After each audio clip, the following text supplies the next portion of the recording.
Why did no one notice the way her hand trembled under the table? The briefing room buzzed with the energy of men who had already decided they knew the mission better than the paper in front of them. Voices overlapped, arguing over routes, exit points, fallback positions. A cracked projector hummed against the wall, showing satellite imagery in shades of green and gray. Rain hammered the tin roof above, drumming in uneven rhythms, like the ticking of a clock counting down. She sat there quiet, still.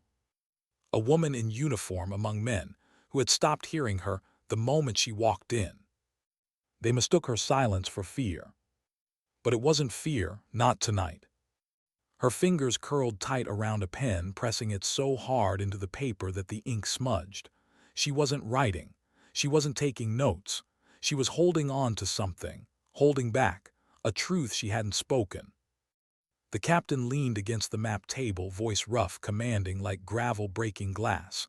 Sniper team will hold overwatch. Flank squads advance from the ridge, sweep the compound courtyard, quick in and out. His eyes swept over the men, nodding to a few of them, but when they landed on her, they lingered, a smirk. Monroe, you'll be with the Overwatch team. Don't freeze. The room chuckled, sharp, biting laughter that sliced into her chest. She lowered her gaze, hiding the flare of heat in her eyes. They thought she froze in fear. They thought she was the weak link. What they couldn't see was that she was sitting there with a secret that could break the entire plan. Her silence wasn't weakness, it was restraint. She kept her head down as the men rolled into final details. Call signs, timing, extraction window. On the surface, everything was precise, efficient, but she couldn't unsee the shape of the ridge on the map. The slant of stone walls near the courtyard. She knew this place, not from the brief, not from training. She had walked it once before, barefoot in the dirt when she was just a girl. And in that place, her world had ended. The captain slammed his hand on the table. Briefing over, wheels up in 20. Chairs scraped, boots pounded, radios crackled with chatter. She rose with the others, movements fluid, controlled. Inside, her chest felt like it might split open, but she said nothing. Not yet. The hangar smelled of oil, dust, and jet fuel, the kind of scent that clung to skin and hair for days. Soldiers moved like a machine around her, checking rifles, slamming magazines into place, adjusting straps. Someone laughed at a crude joke. Someone else whispered a prayer. She pulled her gear on in silence, the weight of the rifle comforting across her shoulders. Each click of the harness felt like ritual. Her hands moved steady, practiced, even as her mind spun in a storm. Vega, the spotter assigned to her, nudged her with his elbow. You don't talk much, do you? His tone wasn't cruel, just curious. A man trying to break tension with small words. She gave him a thin smile that didn't reach her eyes. Talking won't change what's ahead. He studied her a moment, then shrugged, fastening the last strap on his pack. Fair enough. Just don't leave me guessing when bullets start flying. She didn't answer, because she couldn't promise that.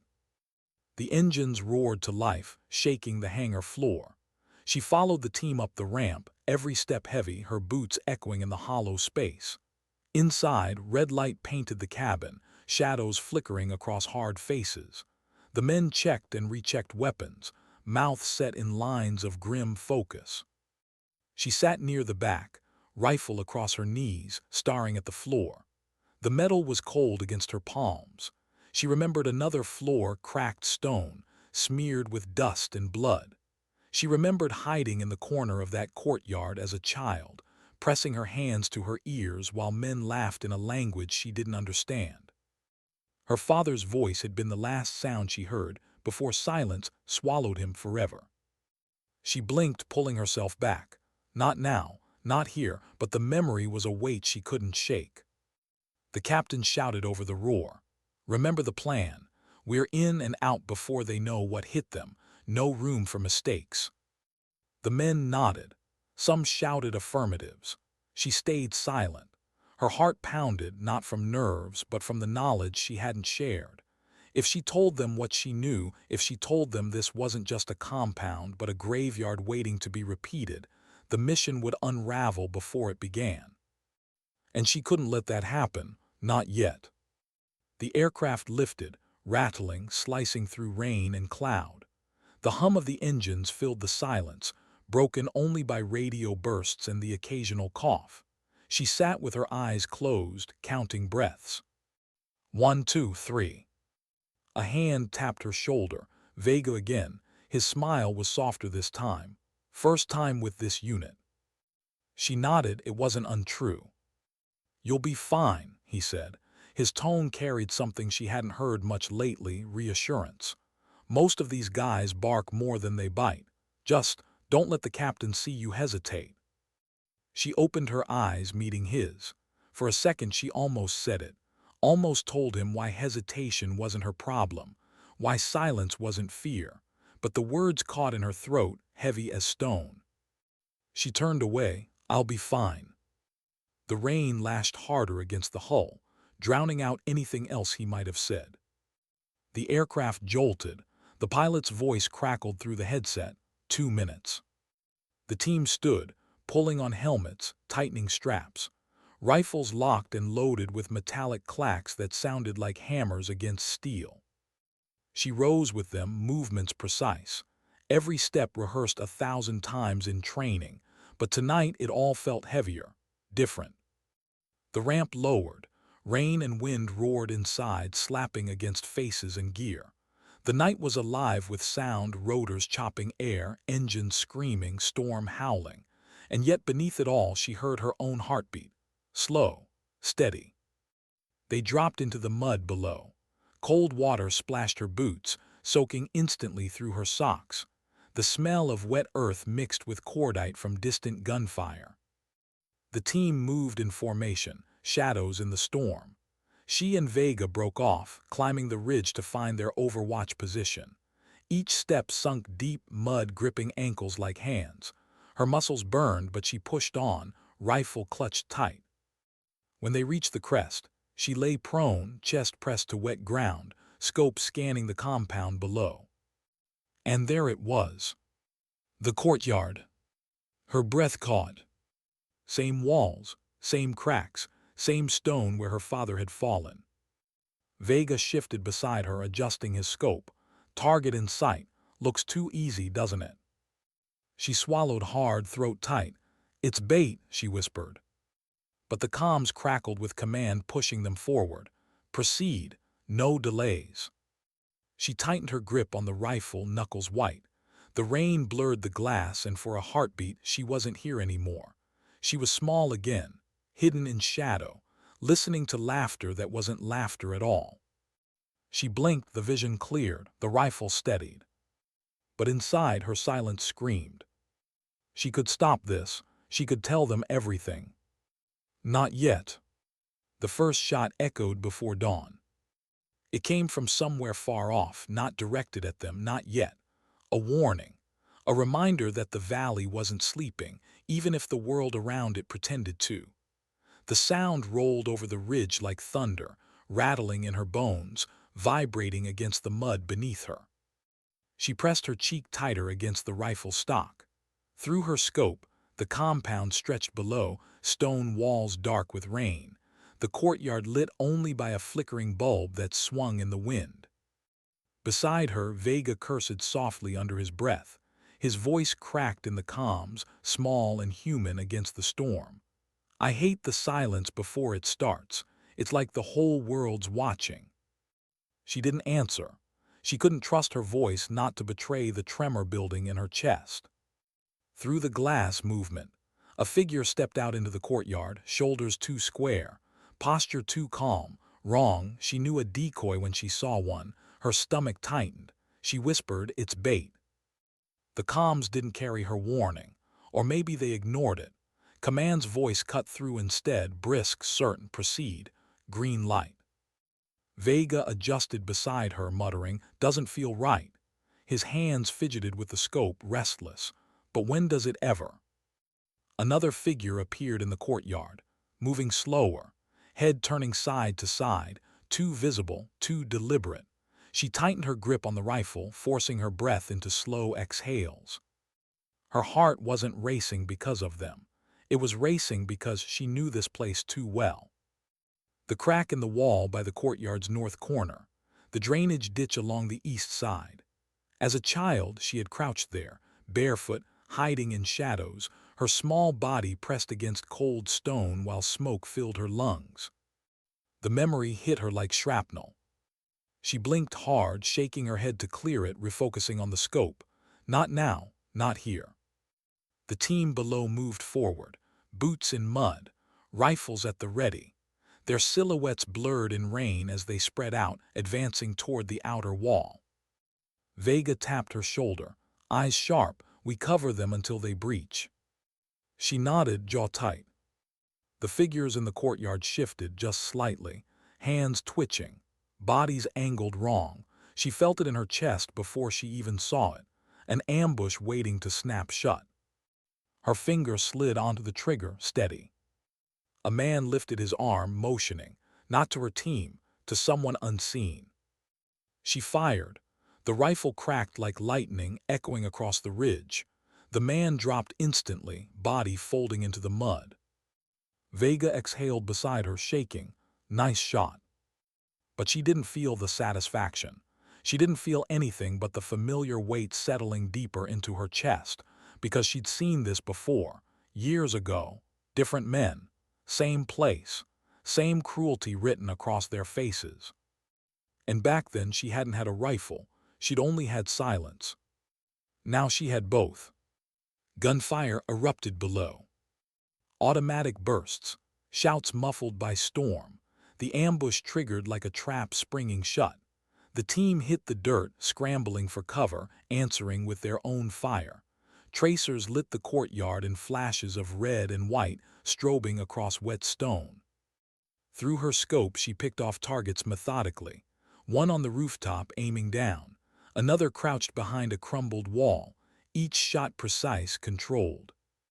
Vega called out positions, his voice rising with urgency, but she didn't need his directions. Her eyes already knew where to look.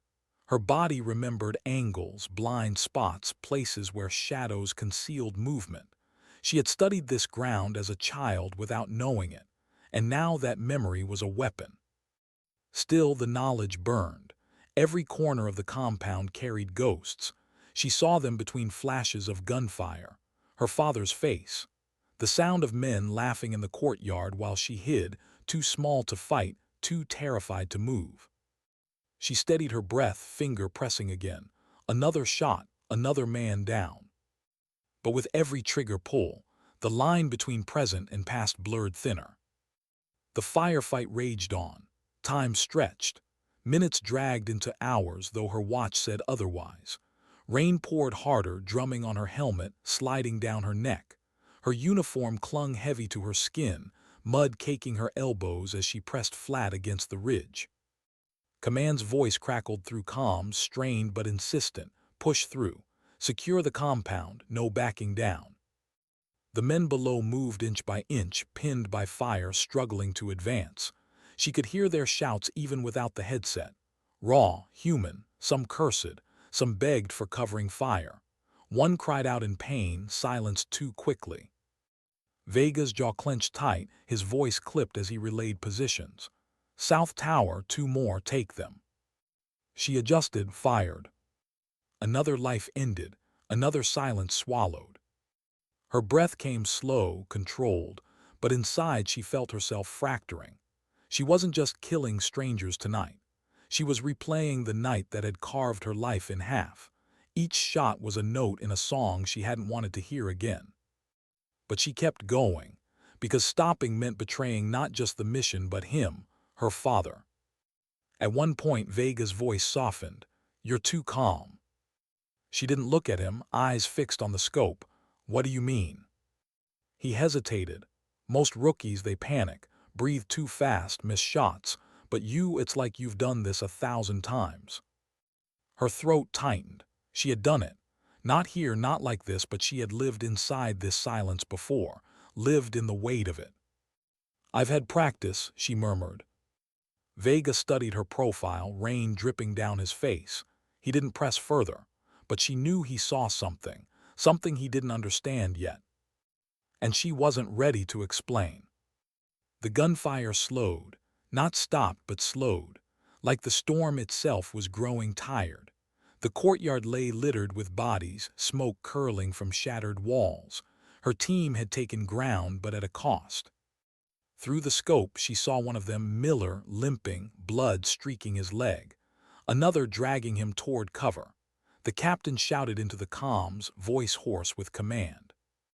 Vega whispered, almost to himself, "How many do we lose before we call it?" She stayed silent because she knew the answer: too many, always too many. But pulling out wasn't an option, not for command, and not for her, because this wasn't just a compound. This was the place where her silence had begun, and tonight she wasn't leaving without ending it. Night pressed down heavy. The storm eased, but the silence it left behind was worse. Every drip of water, every scrape of boot against stone, sounded deafening. The team had secured part of the compound, but resistance still lingered, hidden in shadows. On the ridge, she adjusted her scope again. Her muscles ached from holding still so long. Her stomach growled, ignored. Her eyes burned, but she forced them open, scanning, always scanning. Vega leaned back against his pack, exhaustion in his posture. His voice came softer now, stripped of bravado. "I can't stand this part, the waiting after, when you don't know if it's over or just paused." She knew that feeling too well, the quiet after chaos, the breath you hold, wondering if it's the last. She didn't answer, not with words, but her silence must have said something, because Vega gave a tired chuckle. "You really don't talk much, do you?" Her lips parted, the truth nearly slipped out. She almost told him about the night, about her father, about the silence she had carried like a wound ever since. But she closed her mouth again, not yet. Because once spoken, there would be no taking it back. Through the scope she caught movement again. A rooftop shadow, too deliberate, too patient. She aimed, exhaled, and fired. The body collapsed, sliding into darkness. Vega shook his head, impressed. "I don't know how you do it. I can't even keep my hand steady anymore." She lowered the rifle just enough to glance at him. His hands were trembling. She hadn't noticed before. He caught her look and gave a small shrug. "Don't tell the others. I get shakes when it's too quiet." For the first time that night, her chest softened. He was human, afraid, just like she had been once. But she didn't speak comfort. She didn't know how. Instead, she offered the only thing she could, a steady presence beside him. Her silence wasn't distance. It was endurance. And maybe, just maybe, he understood. When the last echoes of gunfire faded, the night settled heavy over them. The compound still smoldered, bodies scattered like discarded shadows. The team was bloodied but standing. She lay back against the ridge for a moment, eyes closed, rain cooling her face. She thought of her father again, of the silence that began here years ago, of the silence she still carried. Her hand trembled just slightly, hidden in the dark. Vega noticed, but he didn't say a word. Why did the silence after her words feel heavier than the noise before them? The men shifted uncomfortably, some pretending to check their notes, others staring at the walls. Nobody dared meet her eyes, not after what she said. She hadn't raised her voice. She hadn't slammed her fist. She had simply spoken the truth. And in rooms like this, truth was dangerous. The colonel cleared his throat. "Noted, Lieutenant." His tone made it clear he wished it wasn't noted at all. The maps remained lit across the wall, showing red and blue markers that looked like pieces in a child's game. But they weren't games. Each red meant hostile presence. Each blue meant lives depending on fragile strategy. She saw it all for what it was, a line of numbers and arrows masking the reality of bodies in the dirt. Her chest felt tight, though she sat still. This was the part no one talked about, the suffocating wait before a mission even began. People thought war was about the gunfire, but no, war was waiting. War was knowing too much before anyone else did. War was silence. One of the younger officers, barely out of academy, leaned toward her after the room started to clear. "You really think the intel's bad?" His voice cracked with something between curiosity and fear. He wanted her reassurance. She didn't give it.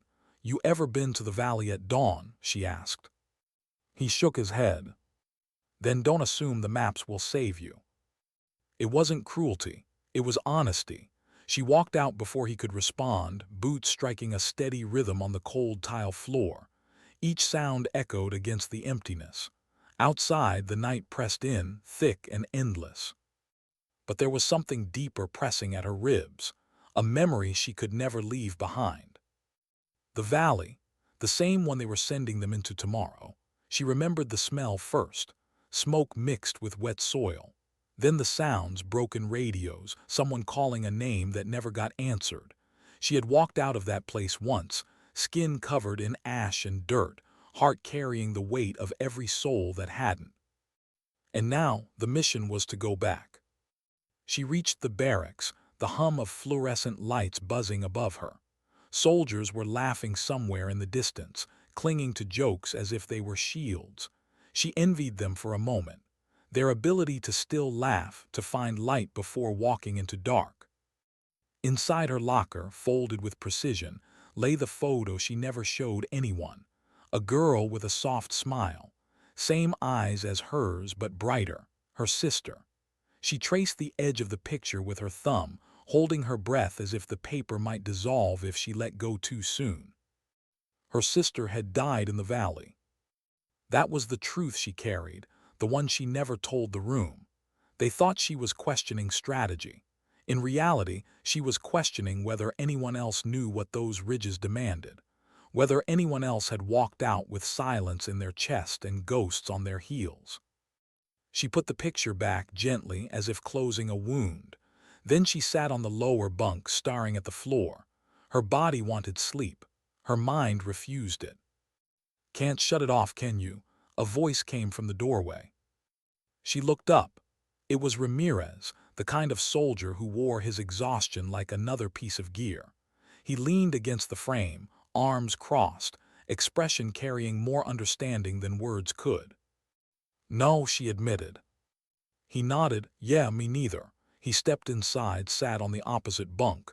"You think they're ready?" She hesitated. "Does it matter if I do?" That made him smirk faintly, though his eyes stayed heavy. "It matters to me." She didn't answer right away. The silence stretched, broken only by the distant hum of generators. Finally, she said, "They'll follow orders, but following orders isn't the same as surviving." He leaned forward, resting his elbows on his knees. "Then maybe we watch each other's backs, like old times." That made something stir inside her chest. Old times, he remembered. He was there the last time she walked out of that valley. He knew the silence too. She gave a small nod. That was all she could manage. Hours passed, slow and restless. Every creak of the building sounded louder than it should. She closed her eyes, but behind them replayed the faces of those who hadn't made it out, faces she could never erase. Dawn came like a whisper, pale light slipping through curtains, painting the walls with the faintest hope. She rose without hesitation. Gear in place, rifle secured, heart steady but restless. The transport hummed on the tarmac, soldiers boarding one by one. The air was cool, sharp against the skin, carrying the scent of jet fuel and distant rain. She climbed aboard, found her seat, and settled into the cramped metal interior. Around her, chatter filled the space, nervous jokes, forced confidence. She listened but didn't join. Her silence felt heavier than their words. Ramirez sat across from her, meeting her eyes briefly. No words passed. They didn't need them. As the engines roared to life, the plane trembled beneath them. A soldier nearby whispered a prayer under his breath, knuckles white around his weapon. Another tapped his foot, unable to stay still. Each carried their own way of surviving the weight. She sat motionless, outwardly calm, but inside a storm raged. Every second brought her closer to the valley, to the place where her past and present would collide. No one else knew what it meant for her. No one else knew what she was holding back. And as the plane lifted off the ground, she wondered, when the moment came, would silence save her or destroy her? Why did the mountains look so calm from above when she knew every shadow could be a grave? The transport rumbled through thin air, its frame trembling against the pull of the wind. Below, ridges cut across the earth like scars, deep, jagged, merciless. She leaned her head against the cold wall of the plane and let the vibration crawl into her bones. Around her, the squad fidgeted in their harnesses. Some kept talking, voices too loud, trying to fill the silence with anything but thought. Others sank inward, their eyes fixed on the floor, rehearsing in their heads the steps they had trained to muscle memory. Check weapon. Breathe steady. Don't think too far ahead. But she thought too far ahead. Always. That was her curse. She could see the valley before they even arrived, the bend in the river, the cliffs that swallowed sound, the burned-out husks of trucks still rusting where they had been ambushed years ago. She had walked that ground. She had bled into that dirt. Ramirez caught her watching the terrain through the small porthole window. "You're somewhere else already," he said quietly, not a question. She didn't answer. The truth was too heavy to lay bare at 15,000 feet. The engines grew louder, masking the unspoken things between them. A corporal, jittery and young, leaned over the aisle. "Ma'am, you think it'll be bad?" His voice cracked on the last word. She turned her head slowly. His eyes were too open, too desperate for comfort. She wanted to lie. She wanted to give him the blanket of reassurance, the kind that makes men walk into danger with a smile. But she couldn't. Not anymore. Instead, she said, "Bad is survivable, stupid is. Don't be stupid." He blinked, then nodded, clutching her words like a rope. The red light above the hatch began to glow, filling the cabin with an eerie hue. 1 minute. Everyone tensed, the joking gone, the silence broken only by the rhythmic thrum of the engines. Her pulse quickened, not from fear but from memory. This was where the loop always began. The sound of descent, the metallic groan of a bird preparing to land, the knowledge that ground waited with claws unsheathed. The valley was waiting for her. The wheels struck dirt with a jolt, rattling teeth and gear. Dust swallowed the transport instantly, a cloud that turned daylight into a smear of gold and brown. Soldiers unbuckled, filing toward the hatch. The ramp lowered and heat rushed in, carrying the scent of earth and dry grass. She stepped out last, her boots sinking slightly into the soil. The air was hotter than she remembered, the sun unforgiving, pressing down like judgment. The valley spread out in front of them, deceptively quiet. Birds wheeled overhead. The river glimmered, a silver thread weaving through shadows. Somewhere out there, eyes were watching. She could feel it. Ramirez came up beside her. "Feels the same," he muttered. She nodded once. Same ground, same ghosts. They moved in formation, boots crunching against loose stone, radios whispering static. The weight of gear pressed on shoulders, the weight of silence pressed on hearts. Every step seemed louder than it should, as if the valley wanted to announce their presence. At one bend in the path, she slowed. The others didn't notice, but Ramirez did. He followed her gaze to the ground, scorched patches, faint but unmistakable. "This was it," he whispered. She knelt, fingertips brushing the dirt. It was colder here, shaded by the cliffs. She saw it like a vision, the flash of fire, the explosion that ripped the world apart, the screams swallowed by stone. She saw her sister in that moment, standing just a few paces ahead, turning back with wide eyes, then nothing but smoke. Her throat tightened. She forced herself upright. The squad was moving on. None of them knew they were walking across a graveyard. Hours bled into one another as they advanced, clearing ridges, scanning rocks for hidden signs. The sun dragged shadows longer with each passing step. Sweat soaked into fabric, grit biting against skin. Every sense sharpened, waiting for the break, the sound that would turn stillness into chaos. At one rest point, They gathered near the dried remains of an old outpost. A cracked wall, bullet holes like constellations across its surface. Someone muttered about bad luck. Another pulled out a pack of gum, offering pieces around like currency. She sat apart, drinking from her canteen, eyes locked on the ridgeline. The air tasted metallic. Ramirez dropped beside her, shoulders heavy. "You're somewhere else again." She didn't look at him. "I'm exactly where I don't want to be." He studied her profile, the hard set of her jaw. "You could have asked to stay off this op." Her grip tightened around the canteen. "And let them come here blind." That was all, that was enough. He leaned back, exhaling slowly, still carrying it. She didn't answer. The corporal from earlier came over, hesitating. "Ma'am," he said softly, "why'd you join in the first place?" She blinked, caught off guard. The question was too raw, too simple. He had no idea what he was really asking. Her lips parted, but no sound came, because the truth wasn't about duty or flag. It was about a sister who signed up first, who had written letters home with excitement that the world would make sense in uniform. She had followed her, not out of ambition, but out of love. To protect, to never let her stand alone. And yet here she was, standing alone anyway. The corporal shuffled, embarrassed. "Sorry, I forget it." He walked off before she could answer.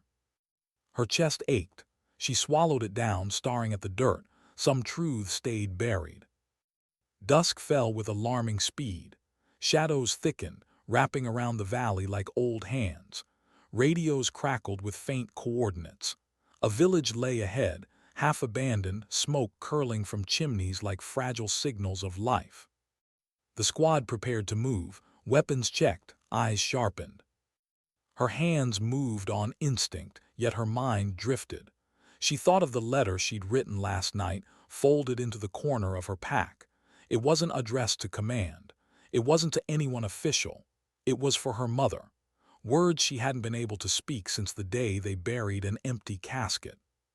She had written, "If I don't come back, know it was because I couldn't stay away from where she fell. Someone had to go back. Someone had to face it." The order came to move. She rose with the others, falling into step.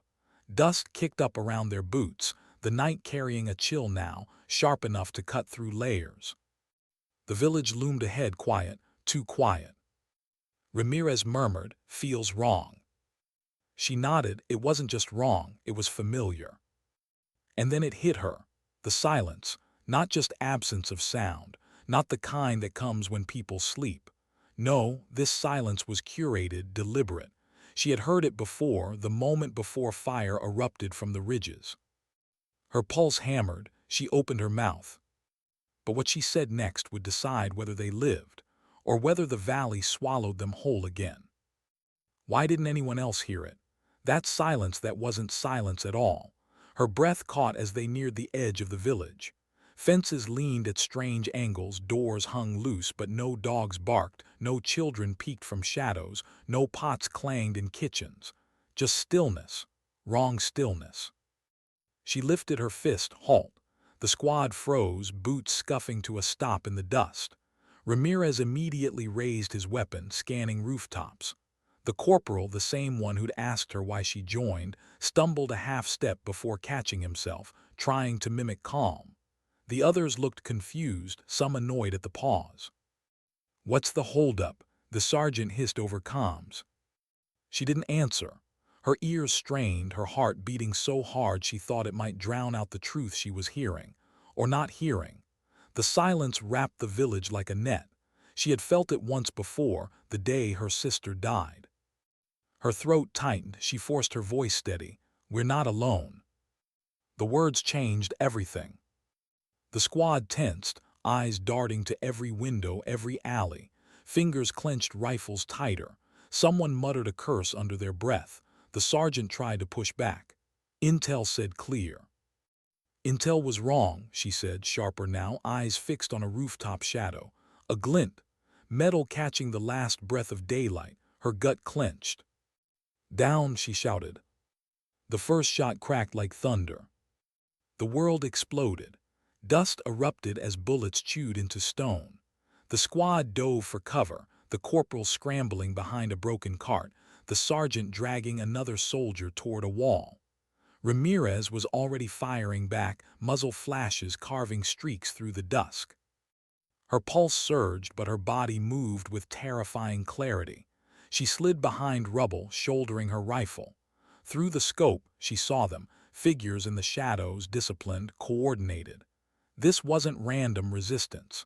This was an ambush, carefully planted, patient enough to wait until they stepped into the kill box. Just like before. Her stomach twisted. History wasn't just repeating, it was clawing its way back. Her finger steadied on the trigger. One hostile down, another ducked back. Shouts echoed in a language half the squad didn't understand, but she did. Words barked with precision. Commands. They weren't villagers, they were soldiers, waiting. Ramirez's voice crackled in her ear. "They're pinning us. What's your call?" Her eyes narrowed. Leadership wasn't about being loud. It was about being right. And if she was wrong, if she misjudged again, they'd all die, just like before. But she knew. She could feel the trap closing. "Pull left," she ordered. "Use the wall for cover, don't split." The sergeant hesitated, ready to argue. Then another bullet screamed past his ear, embedding in the dirt. He cursed and complied, shouting orders.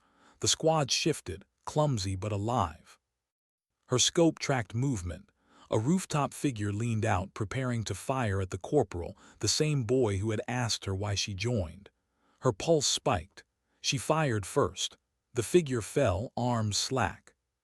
The corporal flinched, then looked her way. His face said everything. Shock, gratitude, the first taste of realizing survival depended on someone else's silence breaking at the right time. The firefight raged. Dust choked the air. The ground trembled under the weight of rounds. Somewhere in the chaos, Ramirez's laughter cracked through, wild, defiant. "Feels like old times." She didn't laugh. Old times had ended with screams. Old times had ended with her sister's body gone, swallowed by fire. Another explosion ripped the night. A grenade. Shrapnel bit into stone, showering sparks. The squad ducked, cursing. Her ears rang, but through the ringing came clarity. The pattern of fire, the rhythm of their movements. They weren't trying to wipe the squad out in one sweep. They were hurting them. Her chest went cold. "Stop," she shouted over comms. "Don't push forward, they want us in the square." But the sergeant, adrenaline burning, was already moving. He sprinted ahead, yelling, weapon raised. She saw the mistake before it happened. The open square, too exposed, too obvious. "Get back," she screamed. Too late. Gunfire lit the square. The sergeant fell, his weapon clattering against stone. The squad froze, horror slicing through their adrenaline. Her vision blurred for a second, not from the dust, from memory. That exact spot, different time, different face. Her sister standing, caught in open ground, shouting for her to run. And then the world turned to fire. Her breath hitched, not again, not again. "Cover me," she barked, sprinting before anyone could stop her. Bullets snapped past, shards of stone cutting her arms. She didn't care. She grabbed the sergeant's vest, dragging him back toward the wall. He was bleeding, groaning, but alive. Ramirez and two others laid down fire, forcing the hostiles to duck. She slammed against cover, chest heaving, pulling the sergeant with her. His eyes fluttered open, dazed. Why'd you?" he stammered. "Shut up and breathe," she snapped, pressing gauze into the wound. Her hands shook, but she forced control. She wasn't losing another one, not here, not like before. The corporal crawled over, pale, trembling. "Ma'am, what do we do?" The squad's eyes were on her now. Even Ramirez, still firing, glanced her way between bursts. She had never wanted this. To be the one they looked to be the one holding the weight, but here it was, and if she stayed silent, they'd die. Her voice came low, steady, cutting through the chaos. "We don't run into their trap, we break it. Flank left, use the ridge. They don't expect us to climb." Ramirez grinned, teeth flashing through the grime. That's the voice I remember. The squad nodded, clutching their weapons tighter. Fear didn't vanish, but it bent under direction. Her heart pounded, her throat was dry, but inside something shifted. She had frozen once before, held back what she knew until it was too late, and it had cost her everything. Not this time. Her voice rose above the gunfire. Move. The squad surged, ducking, firing, climbing the ridge's rough face. Bullets chased them, but the wall of stone gave just enough cover. Her boots scraped against rock, her muscles burning. She didn't feel it. All she felt was the memory at her back, driving her forward. At the top, she dropped into prone, rifle snapping to her shoulder. From here, she saw the ambushers below, crouched in perfect formation, eyes fixed on the empty square, waiting for prey that never came. Her fingers squeezed. One target fell, then another. The squad followed, raining fire from above. Shouts erupted below, confusion breaking their rhythm. The trap had snapped shut on itself. The hostiles scattered, retreating into alleys. The square grew quiet again, but this time the silence wasn't planned. It was earned. Her chest heaved, her hands trembling against the rifle. Sweat stung her eyes. She rolled onto her back, staring up at the night sky. Stars blinked through the dust, distant, indifferent. Ramirez crawled over, grinning despite the blood streaking his cheek. Not bad for someone who was just holding back. Her lips twitched, but no smile came. Her body was alive, but her heart still felt caught between two times. The past, where she lost her sister, and the present, where men had lived because she refused to stay silent again. The sergeant groaned, still bleeding but stable beside the wall. The corporal sat shaking, staring at his trembling hands. Others muttered prayers or nothing at all. She stayed quiet, the weight pressing down again, because she knew this wasn't over. The valley never let go so easily. And somewhere in its shadows, something darker still waited. Why did it feel like the valley knew her name? The firefight had ended, but the silence that followed wasn't relief.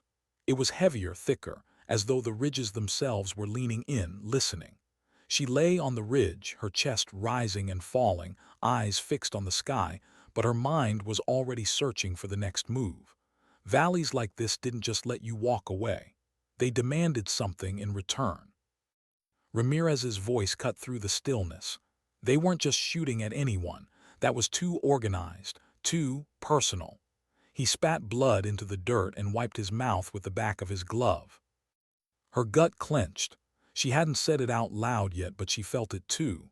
Every bullet, every position, every shadow, they hadn't been trying to kill a squad. They had been trying to kill her. Down below, the squad was regrouping. The sergeant, pale and bleeding but conscious, barked weak orders while a medic wrapped his torso tight. The corporal sat with his back against the wall, hands still shaking from the fight. He caught her eye briefly, then looked away, ashamed of his fear. She didn't blame him. She remembered being that young once. Her gaze drifted to the edges of the square. Shadows stretched long and empty. The village looked deserted now, like a stage after the actors had left, props still in place but hollow. But she knew better. The valley wasn't empty. It was waiting. She slid down from the ridge, boots crunching on loose stone, her rifle slung but ready. As she reached the square, she felt her pulse quicken. The ground here was burned, scarred, different from the firefight, older.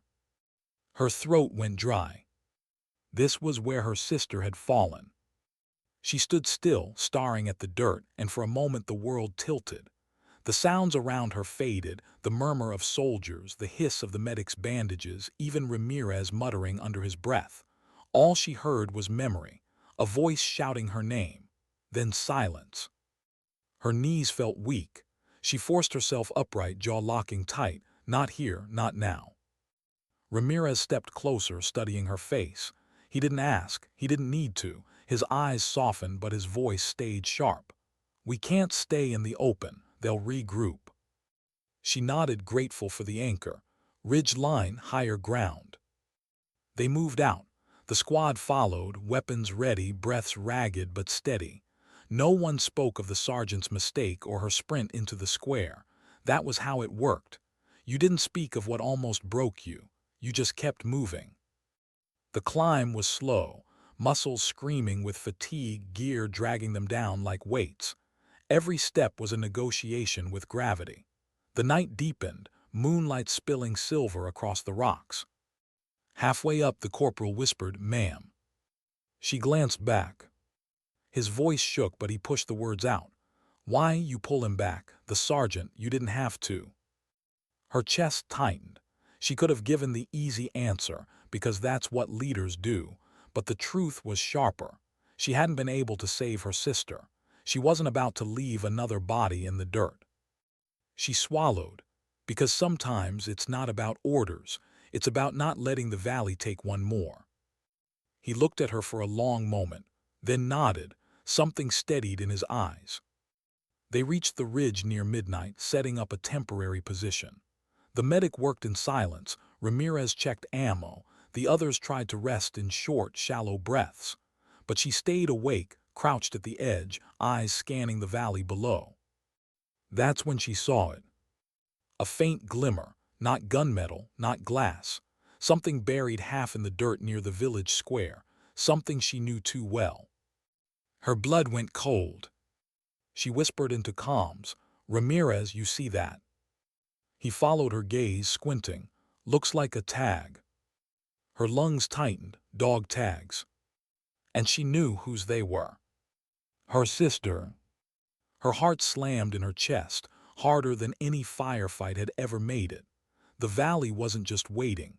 It was taunting her, drawing her back to the place where it had stolen everything. Ramirez cursed under his breath. "They left it there for you." Her stomach churned.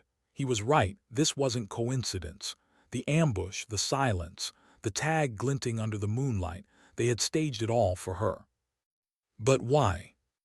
Her hand curled into a fist. Every part of her wanted to run back down, to grab that piece of metal from the dirt, to hold it against her palm and feel her sister's memory solid again. But she knew it was bait, just like before. The valley always demanded a price. Her silence pressed in, heavy. She hadn't told them about her sister. She hadn't told them that the valley already owned her. If she spoke it now, what would it do to the squad? Would it make them doubt her? Or worse, follow her into a trap out of pity? She couldn't risk it, not yet.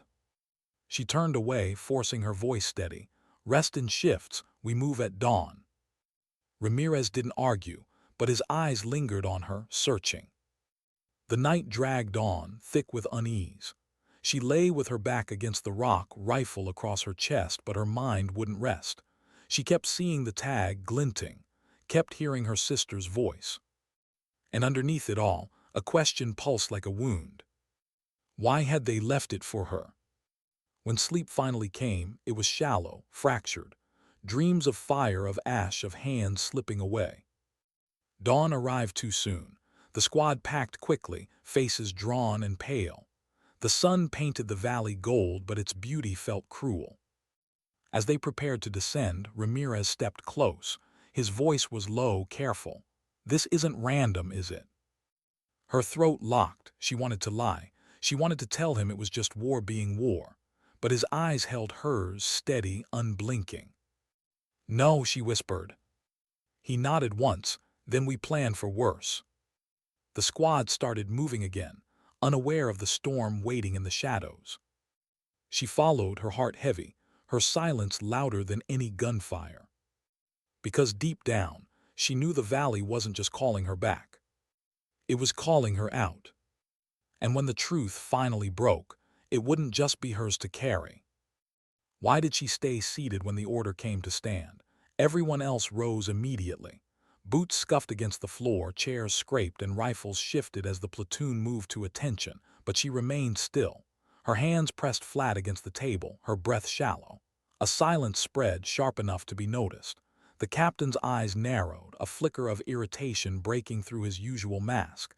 Yet she didn't move, not because she was frozen, not because of fear, but because if she rose too quickly, she knew she would reveal something she had kept hidden for years. Her pulse echoed in her ears like a drum, each second stretched. The others looked at her, puzzled, some with faint judgment, others with worry. She stared straight ahead, jaw tight, every muscle resisting the urge to stand. They thought she was disobedient. They thought she was breaking under pressure. They thought she froze in fear, when in truth she was holding back what she knew. The captain finally cleared his throat. His voice carried a weight meant to cut through tension. "Lieutenant Hayes, on your feet." Slowly, deliberately she rose, not rushed, not apologetic, just steady. She could feel the eyes burning into her, and yet the longer she held herself calm, the more the balance of power shifted. What looked like hesitation a moment ago now seemed intentional, calculated, and that was her shield. She didn't explain, she didn't need to, not yet. That night she sat alone, her weapon stripped apart across the small cot. Each piece gleamed under the dull lamplight, her hands moving with quiet precision. A knock came at the door. She didn't answer. The knock came again, softer. It was Mason. He didn't come inside, just leaned against the doorway, voice low. "You scared them in there, thought you'd cracked." She glanced up, a faint smile tugging at the corner of her lips. "Maybe I did." He shook his head, a dry laugh escaping him. "No, you don't crack. That's what makes you dangerous." She didn't reply, just let the silence sit between them. Mason eventually left, but his words lingered. Dangerous. That was how others saw her. A woman in uniform who carried something behind her eyes no one could quite name. It was both armor and burden. Sleep didn't come, not that night. Instead, fragments of the past invaded. The cold wind on her face, the shouting, the single shot that had changed everything. She could still see her brother's hand slipping from hers in the smoke. The guilt gnawed at her, an old wound she never let scab over, and tomorrow's mission threatened to tear it open again. The convoy moved at dawn. Rain turned the dirt roads into rivers of mud, each truck growling through resistance. Inside the lead vehicle, her squad sat cramped, weapons hugged close. No one spoke much. The storm outside did all the talking. Hayes sat in the back, gaze fixed out the window, watching raindrops blur the world. Beside her, Private Vega shifted nervously. Barely 20, new to the field, his hands shook as he checked his rifle for the third time. She placed a hand gently on his arm, just enough pressure to steady him. He looked at her, startled, then nodded with a flicker of gratitude. It was a small thing, but small things saved lives. When the ambush hit, it came like thunder. The first explosion ripped the road apart, flipping the third vehicle like it was paper. Screams and static filled the comms. Gunfire erupted from the ridges above, sharp cracks echoing through the storm. The convoy halted, chaos unfolding in seconds. Hayes didn't freeze. Her voice cut through, calm but firm. "Left ridge, 2 shooters, suppress. Mason on me." She moved before orders were questioned, boots sinking into mud as bullets snapped overhead. Mason followed, rifle barking in rhythm with hers. The world shrank into sound and motion, the grind of metal, the sting of rain on her face, the copper tang of blood in the air. Through the haze, she saw Vega pinned behind the wrecked vehicle. His helmet lay in the mud, his face pale with terror. She broke cover, sprinted through fire, and slid beside him. His breath hitched, shallow and panicked. "Look at me," she said, voice steady despite the chaos. His wide eyes locked on hers. "Breathe, 1 in, 1 out, stay with me." He nodded, clumsy but desperate, following her lead. She pressed a spare mag into his hands. "Good, now use it, you're not done yet." Together they rose, firing into the ridge. Mason's voice called through the storm, "Left flank clear." Another soldier shouted, "Right side pushing back." It wasn't over, not yet, but the line was holding. Minutes stretched like hours. Then silence. Just the rain, heavier now, pattering against helmets and broken steel. The ambush had failed. The attackers melted into the hills, leaving only smoke and bodies behind. Hayes lowered her rifle, chest heaving. Around her, soldiers regrouped. Wounded were carried, weapons reloaded. Vega sat in the mud, shaking but alive. He looked at her like she was something more than human. She shook her head slightly, grounding him. "Don't make me a myth, kid. Just remember to breathe." The convoy limped forward again, battered but intact. No cheers, no relief, just the weight of survival pressing down on every chest. That night by the fire, Mason broke the silence. "You knew it was coming, back at the table. That's why you didn't stand." Her eyes flicked to his. The firelight danced across his features, his expression unreadable. She didn't deny it, just stared into the flames. "What aren't you telling us, Hayes?" His voice was soft, not accusing, just searching. She took a long breath. The rain tapped on the canvas above, steady as a heartbeat. "Because if I'd said it then, no one would have believed me. And if I say it now, maybe you still won't." The fire cracked, sending sparks into the night. Mason waited, but she said nothing more. Not yet. Because the truth wasn't ready, and neither were they. Why did she walk away from the fire without saying a word? Mason had asked. Vega had watched. The squad had waited. But Hayes just stood, staring at the rain beyond the canvas, her profile sharp in the faint light. For a long time, no one followed. It was as if the silence around her built a wall that none of them dared cross.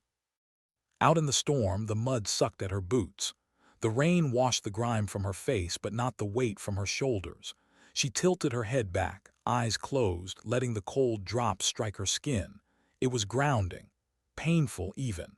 A reminder she was still here, still alive. But inside her chest, something she had buried for years pressed harder, demanding release. She remembered that night. The night she lost him, her brother, the one who should have been standing here instead of her. She had seen him in Vega's eyes earlier, the same fear, the same trembling hands.